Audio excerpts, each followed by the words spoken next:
Hello and welcome to another episode. I'm Fiona Umpa with Alfie Data Analytics. In this video, I'll walk you through creating this simple semantic model in Power BI Desktop.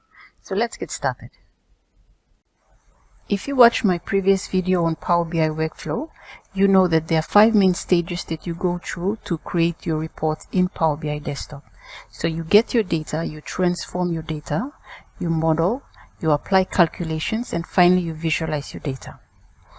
Well, the first 4 stages, from getting your data right through to creating calculations, actually creates your semantic model.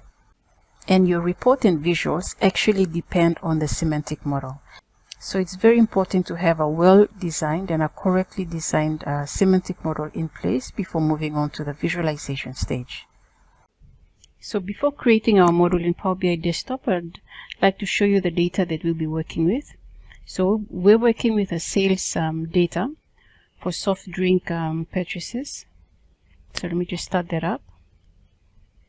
Okay, so in our sales data CSV file, we've got the purchase date, we've got a product ID of the product that's being sold, we've got customer details, just the customer code here, some order ID, and then some information about the sale of the product, so the units sold, revenue, and the cost of goods sold.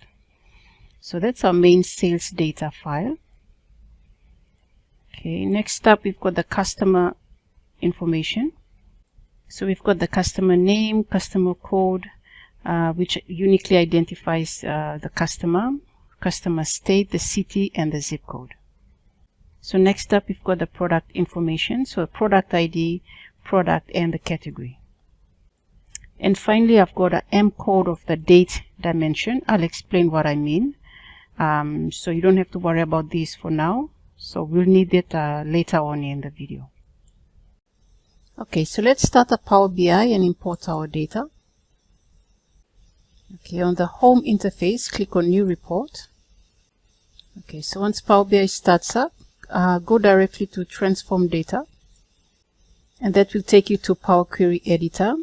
So now we're going to go to our data source, New Data Source, and we'll import our files. So we'll select text or CSV. Okay, you select your files. Start off with the customer data.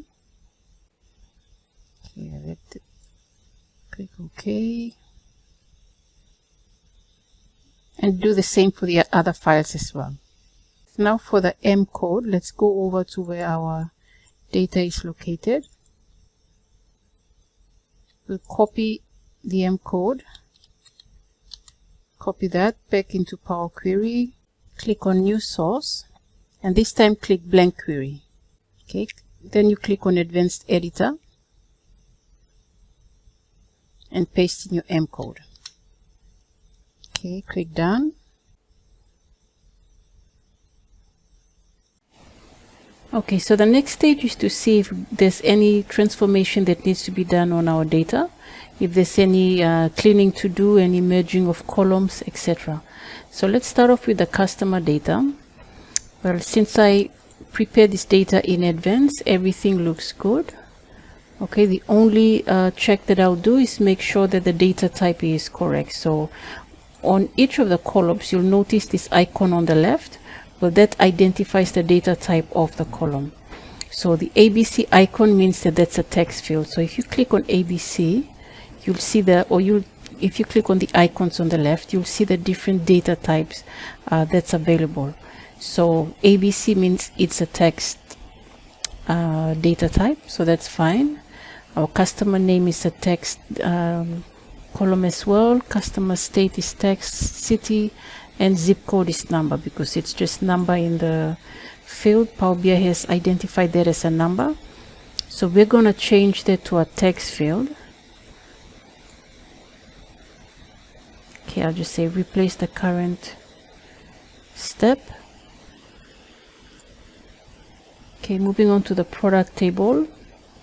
Product ID is number, that's fine. That's a whole number. If you click on it, 1, 2, 3 identifies a whole number, so that's fine. Product is text and category is text. Okay, the sales data. Okay, so the sales data, we've got a purchase date column. Power BI has automatically identified that as a date field, which is good, so we'll keep that. product ID is a number, that's fine. We've got the customer code text, order ID text, okay, that's fine. And we've got our units sold, revenue, and cost of goods sold, all as whole numbers.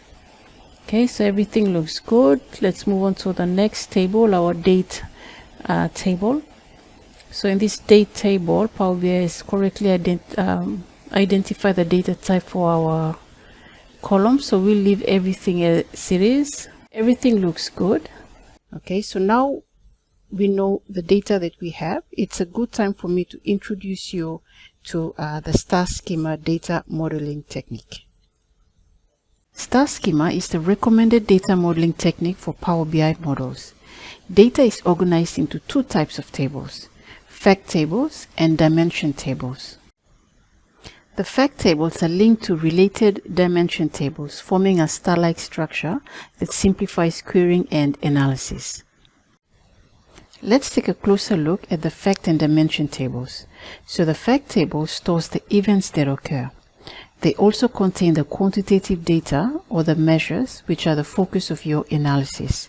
An example might be your daily product sales data. In a school setting, that might also be the student exam results. Or in a HR department, that might also be the recording of staff absences, whether it be for sick leave, holiday, etc. The dimension tables contains the things you want to model. They are the descriptive attributes about the measures, answering the questions when, what, who, where. Some examples might be product, customer, date, student, subject, employee, holiday type, the date that the employee went on holiday. Okay, so coming back to Power Query Editor, and with what we've learned about the Star Schema, let's identify which of our tables are dimension tables and fact tables. So let's start off with the customer table. So the customer table, we know that it's a dimension table, so that let's just name it dim customer. Okay. Next up, the product information. Okay, the product information, we know that that's also a dimension table. So let's prefix the product table with dim to identify that it's a dimension table. Okay, moving on to our sales data. So our sales data, we know that we have one row for every purchase of our product, and we know the customer who bought the product. Okay, we also see that we've got some quantitative data here, right? Our measures. So this is what we're interested in to analyze. So our sales data would be our fact table. So let's name this fact sales. Okay, and finally we have our date table. So date table, we know that's going to be our date dimension. So let's name the dim date. Okay, so everything looks good. Now let's close and apply.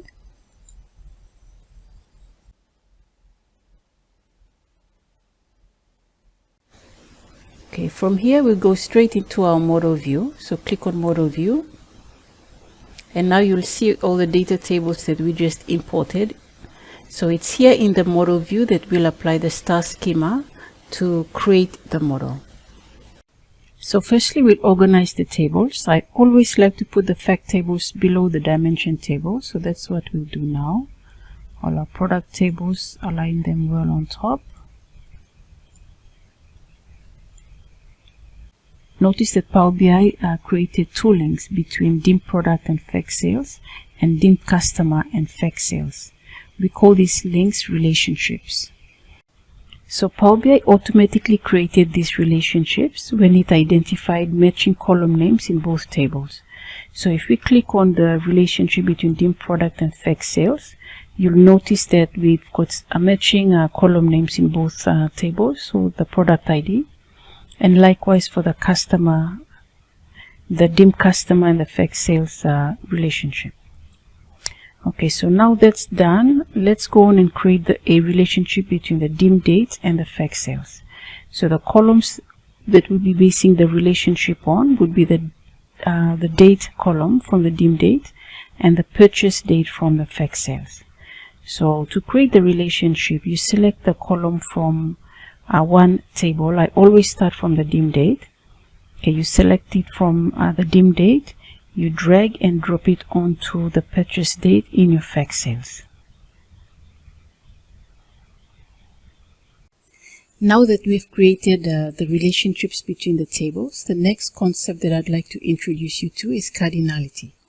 So let's click on the relationship between dim date and fact sales. Okay, on this relationship, you'll notice there's a 1 notation on the dim date side and an asterisk notation on the fact sale side. So this relationship, or this cardinality, is called a one-to-many. The asterisk notation symbolizes many. So this means that for each entry in the dimension table, 1 can correspond to multiple entries in the fact table, the many. So this relationship allows for efficient aggregation and analysis, as each dimension attribute can be used to segment and summarize the detailed data stored in the fact table. If you want to edit an existing relationship, you can simply double-click on the relationship. So select the relationship and double-click on it. Okay, so that will bring up the Edit Relationship window. So here, Power BI has selected fact sales before the dim date. So you select the columns that are related in both tables. For example, I'll just select again purchase date and date from the dim date table. And coming down, you see the cardinality. So the cardinality, it reads many to 1. So many because we've got the fact sales that's before the dim date. So it reads in the order in which the tables are listed. So the many side from the fact sales to the one side on the dim date side. Okay, next we've got the cross filter direction. So if you click on that, you'll see that you've got two options, whether to set it at single or both. So for now, I recommend you leave it at single. So that simply means the direction in which Power BI will filter the data. So currently we've got it at single, and it's represented by an arrow that's pointing away from the dim date and towards the fact sales. So Power BI will filter the data starting from the dimension side from the dim date, and the filtered data flows down to the fact sales. Okay, so next up we've got make this relationship active, so we leave that by default. Okay, so I'll cancel out from there. Okay, with the relationship still selected, I want to bring your focus to the properties pane on the right. So in this properties pane, you can also change the relationship. So first up, we've got the fact tables with the column that is used in the relationship. The cardinality is one-to-many because the fact sale is before the dim date. Okay, next up, we've got the second table, the dim date and the column. You can change that here as well. This relationship is active by default, and we've got the cross filter direction option set. Okay, if you click Open Relationship Editor, that brings you back to the edit relationship that we saw earlier. So now the modeling stage is complete. We'll move on to the calculation stage, where we'll create some measures to complete the creation of our semantic model. So before creating our measures, I'd like to create an empty table to save our measures to. So under the Home tab, click on Enter Data. Okay, I'll give it a table name, Key Measures, and I'll click Load. Okay, so the table has been created, as you can see on the data pane on your right. So right click on the table and select New Measure.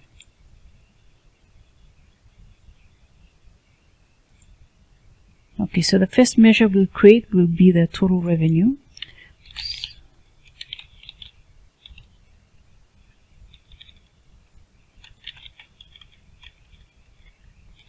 We'll use the sum function, and we'll start typing the column name, and autocomplete will find us the column.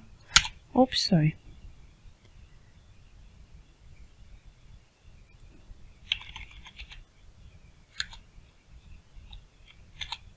Okay, so that's been created. Let's delete the column by default.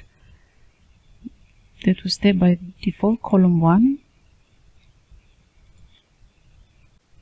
Okay, so as soon as you deleted the column, you'll notice that the key measures table, the icon has changed from a table icon to a measures icon.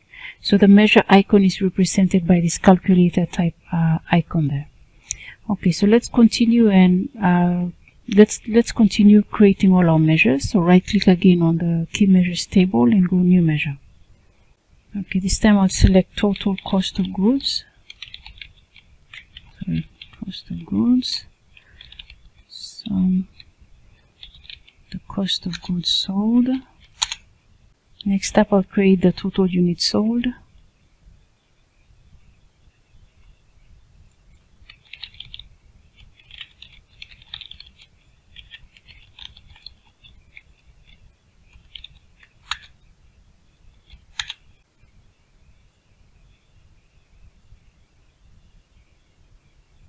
And finally, we'll create the profit measure.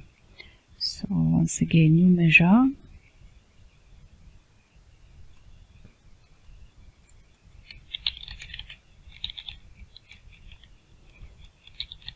This time we'll use the total revenue measure that we created earlier minus the total cost of goods sold.